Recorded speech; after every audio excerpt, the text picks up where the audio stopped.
આપણું નામ હેમંત. હેમંતભાઈ, કઈ જગ્યા વિરોધ કરવામાં આવ્યો છે, કયા કારણનો વિરોધ છે? આ વિરોધ આપણે એકચ્યુઅલી શું છે કે આખા સુરત તરફથી કરવામાં આવેલો છે. આપણે કોઈ એરિયામાં નથી.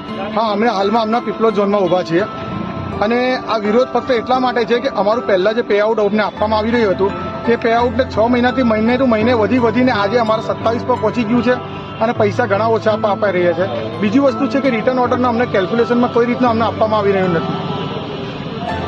કેટલા લોકો સ્ટ્રાઇક કરી રહ્યા છે અને અમારા સ્ટ્રાઇકમાં અમારા લગભગ 500 થી 600 લોકો અમે સ્ટ્રાઇકમાં બધા આખા સુરતના અમે લોકો માણસો જમા છે. આમાં વિરોધ કરવાનું કારણ શું? વિરોધ કરવાનું કારણ એક જ છે કે અમે ઘણી વખત આ લોકોને દલીલો કરી છે કે ભાઈ આ રીતનું અમને પે આઉટ પોસાતી નહીં રહ્યું અને એ લોકો દિવસે દિવસે નવા માણસોની ભરતી કરી રહ્યા છે.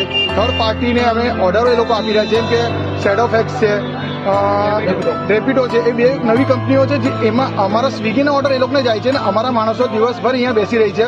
સવારે 7 થી લઈને રાત્રે 8-9